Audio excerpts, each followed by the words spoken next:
Alors, le CAC 40 qui est toujours proche de ses points hauts, autour de 15% et de 7500 points, 15% de hausse depuis le début de l'année. On assimile souvent, vous allez voir un petit peu à tort, CAC 40 et bourse en général. Quand on gratte un petit peu ce qu'on a fait, on se rend compte que le paysage boursier est plus contrasté qu'il n'y paraît et que la performance de l'indice principal, de l'indice français, vient évidemment d'un secteur qu'on connaît bien, qu'on aime bien, et c'est le luxe. Bonjour Laurent. Bonjour David. Laurent Grassin, directeur de la rédaction de Boursorama. Plus contrasté donc, je le disais, que prévu ce paysage boursier, parce que quand on regarde dans les détails ce que vous avez fait, tous les indices boursiers ne se comportent pas, en France je parle, oui. Il y a plusieurs indices boursiers, on parle du CAC 40, mais pas que ça, ne se comportent pas de la même façon. Oui, tous les indices ne se valent pas, et c'est vrai, même dans les médias généralistes, la bourse va bien, la bourse est au sommet. Non, David, le CAC 40, effectivement, est au sommet. Le CAC 40, c'est pas la France. C'est pas la France, c'est les 40 plus grosses entreprises françaises, et on voit bien que quand on regarde, vous l'avez dit, la performance, la progression du CAC 40 depuis le début de l'année, c'est plus 15%, c'est un petit peu mieux, pas non plus de façon franche par rapport à ses homologues européens proches, que ce soit un petit peu mieux quand même, le marché allemand, le marché espagnol, le marché italien.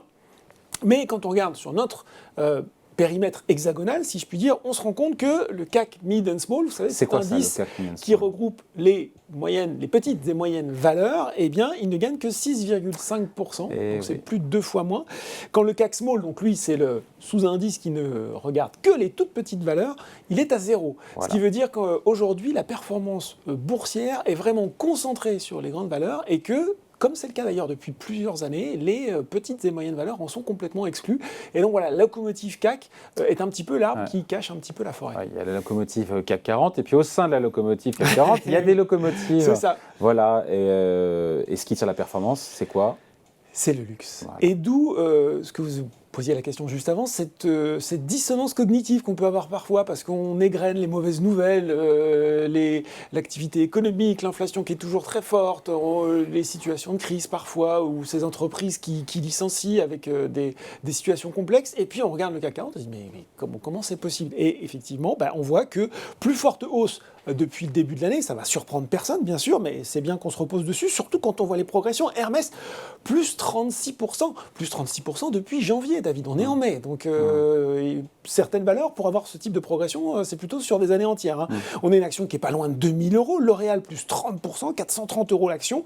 Vous voyez que dans les valeurs du luxe, l'action aussi est luxueuse, puisque la valeur, vous achetez pas une action Kering ou une action Hermès comme vous achetez forcément une autre.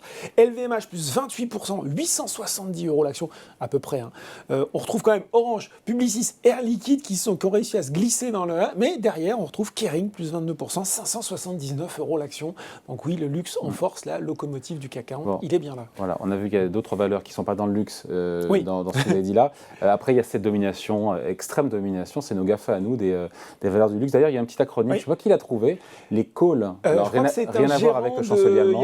Rien à voir, par contre, on notera le clin d'œil assez sympa au maquillage le plus ancien qui a existé, le call qu'on se met sur les yeux. Et oui. Et le call, là, qui sont nos calls ? Donc pas le chancelier, vous l'avez dit, David, Kering, Hermès, vous avez raison d'en rigoler, L'Oréal et LVMH.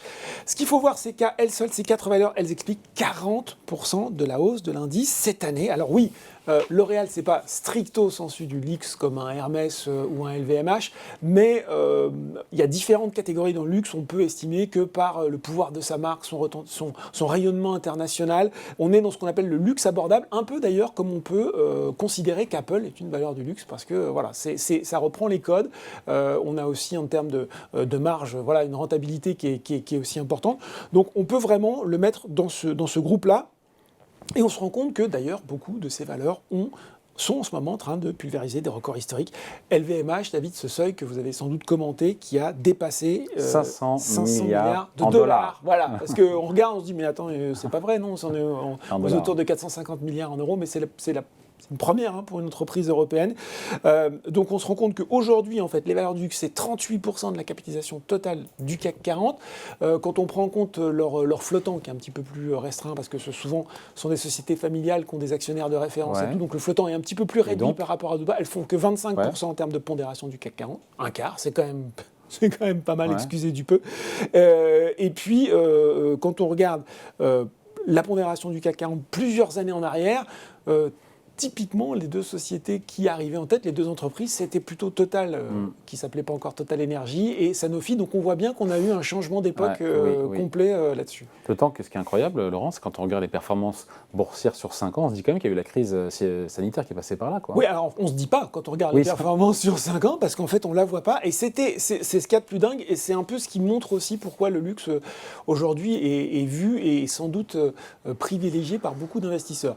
Finalement, la crise de 2018, c'était peut-être le pire scénario qu'on pouvait imaginer pour le luxe. On mettait en avant l'importance de la Chine dans le luxe. On mettait en avant l'importance de la vente physique, de l'expérience en magasin.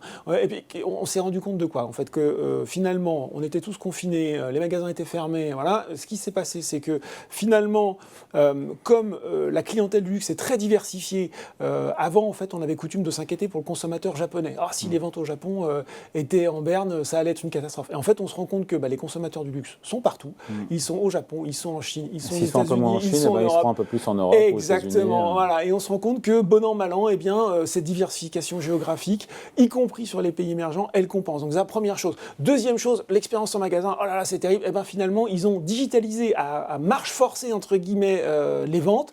Et aujourd'hui, ce qui était vu comme potentiellement une faiblesse est une force. On se rend compte que le numérique et les ventes numériques dans le luxe vont être un relais de croissance hyper important. Et pour en revenir à votre question, sur 5 ans, oui, on a des performances. Hermès, LVMH, L'Oréal, tout ça, c'est plus 100, plus 200% selon les valeurs. Il n'y a que Kering qui est un peu à la traîne avec plus 30%. Pourtant, c'est du luxe. Pourtant, c'est du luxe aussi, mais on va avoir l'occasion d'y revenir.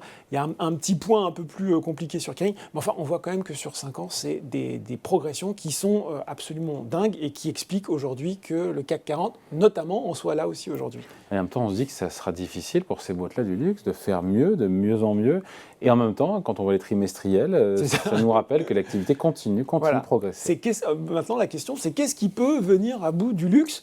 Très concrètement, il y a deux choses. Dans les tendances de long terme, ce qui va revenir très souvent, on en parlera plus tard, mais ce qui est sûr, c'est que sur le début de l'année, où on parle encore beaucoup d'inflation, fin 2022, début 2022, on se rend compte que finalement, le pouvoir de prix, le pricing power dont on parle, là aussi, quand on a un groupe de luxe... Elles ont les capacités à augmenter leur prix et les clients suivent. Et il y a une chose qui est peut-être moins attendue, c'est que même pour les gens qui sont classe moyenne supérieure, généralement, quand c'est compliqué, quand on nous annonce des mauvaises nouvelles, on va aussi peut-être quelquefois craquer pour cet article d'exception qui va un petit peu nous faire plaisir. Donc, même là, dans des situations compliquées, on voit que la clientèle est au rendez-vous. Et vous le disiez, sur les T1 2023, alors qu'on était déjà sur des niveaux records, 23%, plus 23% du chiffre d'affaires d'Hermès, à taux de change constant, à 3,38 milliards d'euros, supérieur aux attentes, 21 milliards pour LVMH, plus 17%, c'est 2 fois plus qu'attendu. Donc là, on est quand même dans des performances qui sont incroyables.